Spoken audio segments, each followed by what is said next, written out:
tugas di rumah ya, tugas di rumah kita sehari-hari. Nah, yang pertama ini Ustazah akan membacakan pada halaman 19. Tugasku di pagi hari. Oke, Siti anak yang rajin. Setiap pagi Siti bangun tidur. Siti langsung merapikan tempat tidur. Siti, Ali, ayah dan ibu kemudian berkumpul untuk melaksanakan ibadah sholat subuh. Ibu memasak sayur untuk sarapan. Siti membantu ibu menyiapkan sarapan. Ayah mencuci sepeda motor. Ali membantu ayah. Nah, itu tadi adalah contoh apa saja tugas Siti di pagi hari. Nah, coba perhatikan gambar di samping. Ada gambar apa teman-teman di samping? Ada gambar Siti. Lagi apa itu Siti? Lagi mencuci piring. Ternyata tugas Siti saat pagi hari adalah membantu ibu mencuci piring. Yang kedua, perhatikan. Ada gambar apa? Ada gambar ibu. Ibu lagi apa? Ibu lagi masak. Berarti ibu di pagi hari tugasnya adalah memasak. Ya, perhatikan gambar yang ketiga. Gambar apa teman-teman? Nah, itu adalah gambar ayah. Ayah lagi apa di pagi hari? Ayah sedang mencuci sepeda motor. Oke, perhatikan yang terakhir. Nah, ada gambar apa? Ada gambar Ali. Ali sedang apa? Ali sedang membantu ayah mencuci motor. Ya, nah itu tadi teman-teman adalah contoh kegiatan Siti, ibu, ayah, dan Ali di pagi hari. Nah teman-teman, anak-anakku sekalian pasti tiap pagi anak-anak juga ada kegiatannya kan? Contoh, ibu kalau pagi di rumah biasanya masak. Kalau anak-anak kalau pagi ngapain? Tidur, nggak boleh loh ya. Kalau pagi teman-teman itu seharusnya merapikan tempat tidur. Karena apa? Itu sudah menjadi tanggung jawab. Siapa yang tidurin? Ustazah, bukan kan? Anak-anak kan? Berarti yang merapikan juga anak-anak. Nggak boleh minta tolong ayah, ibu, atau kakak, adik. Kita harus tahu apa yang menjadi tugas kita. Berarti kita yang merapikan tempat tidur kita. Selanjutnya ada contoh lagi. Apa ya tugas kita di pagi hari? Oke, setelah makan. Setelah makan kita harus cuci piring.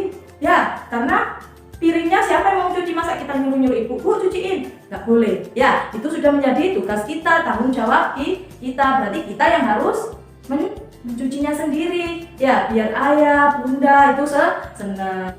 Oke anak-anak, tadi adalah sebagian contoh dari tugas kita sehari-hari di rumah.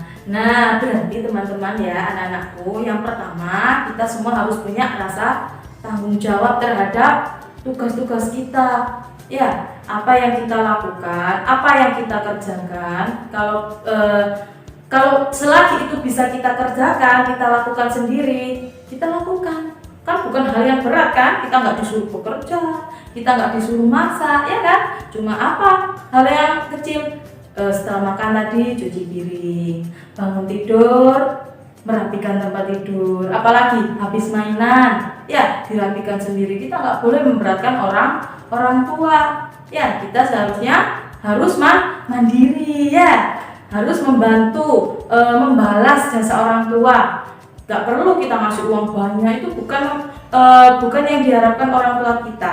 Tapi orang tua kita, kalau kita bisa membantu mereka dengan cara nurut, dengan cara tadi melaksanakan tugas, itu sudah sangat membantu orang tua, dan pasti orang tua kita akan bahagia, senang, dan bangga dengan kita ya. Nah, oke teman-teman, berarti ada dua ya yang harus kita kerjakan. Berarti kita harus mempunyai sifat yang mandiri. Yang kedua, tanggung jawab. Mudah-mudahan anak-anakku sekalian menjadi anak yang solih, terutama punya sikap yang tanggung jawab dan mandiri. Oke, terima kasih. Assalamualaikum warahmatullahi wabarakatuh. Oke, anak-anak ya, hari ini kita akan belajar yang sangat unik hari ini ya. Coba tebak dulu ya. Bentuknya itu kadang-kadang persegi panjang, kadang-kadang juga lingkaran. Dan dia itu disukai banyak orang. Apa coba? Ayo apa? Nah, di pause ya. Kalau masih masih bingung, di pause dulu. Nanti jawabannya di sini ya. Jawabannya adalah uang ya. Nah, jadi kan ada yang lingkaran koin, ada yang lembar persegi panjang ya. Hari ini kita akan belajar mengenal nilai pecahan uang di halaman 7 ya. Mengenal pecahan nilai uang di halaman 7. Silakan kalian buka. Pasti semuanya sudah tahu ini ya. Uangnya nominal sudah pasti tahu. Nah, kita akan ulang kembali ya, dengan membiasakan dengan kata-kata bahasa Jawa. Bahasa Jawa yang kromo inggil ya. Jadi kita pakai bahasa yang sopan supaya nanti kita bisa membiasakan membeli jajan atau membeli apapun dengan bahasa Jawa yang sopan. Kalau bahasanya sopan, insya Allah penjualnya pasti senang ya. Yang pertama, 100 rupiah. Ini paling kecil ya. Kita dari yang paling kecil sampai yang paling besar. 100 rupiah kalau ditulis Rp 100,00. Begitu ya kalau ditulis ya, Rp 100,00. 100 rupiah ya. Bahasa Jawanya setunggal atus ya. Gitu ya. Nah, terus yang kedua yaitu 200 rupiah. Nah, bahasa Jawanya kalih atus ya. 200 rupiah kalih atus. Yang ketiga yaitu 500 rupiah ya. 500 rupiah ini kalau bahasa Jawanya gangsal atus. Yang keempat kita yang lebih besar lagi yaitu 1.000 rupiah. Nah, ini bisa buat jajan ya, biasanya ya 1.000 rupiah ya. Bahasa Jawanya setunggal ewu. Nah, jadi dibiasakan ya, itu yang kecil-kecil. Jadi kita belajar mengenal dari 100 rupiah, 200 rupiah, 500 rupiah, dan 1.000 rupiah. Nah, itu yang koin. Kalau yang lembar bagaimana? Silakan kalian bisa melihat di halaman 23 dan 24. Nah, di sana ada nilai pecahan uang lembar yang paling kecil dari 2.000 rupiah. Nah, sama ya penulisannya ya, Rp 2.000,00, titiknya 3, terus 0,00 itu untuk tanda bahwasanya itu adalah nominal uang rupiah. Nah, bahasa Jawanya kalih ewu, gitu ya.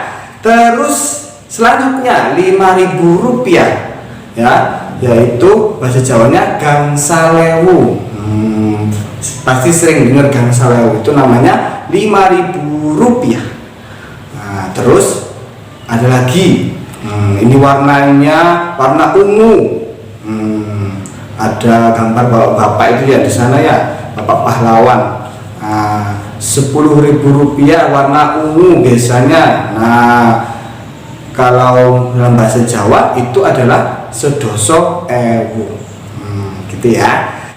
Kemudian ada uang lembar yang warna hijau ya. Ini kalau semakin tambah besar tambah wangi ya, semakin besar nominalnya bisa buat beli barang yang lebih banyak daripada sebelumnya. Warna hijau ini ya, itu adalah 20.000 rupiah. Kalau bahasa Jawanya kalih doso ewu. Ini ada warna biru tua. Ada bapak pakai kacamata ini ya. Siapa yang sudah punya?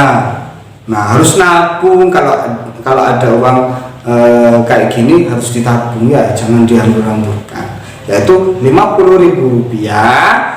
Bahasa Jawanya gangsal doso ewu. Nah, itu ya bahasa Jawanya.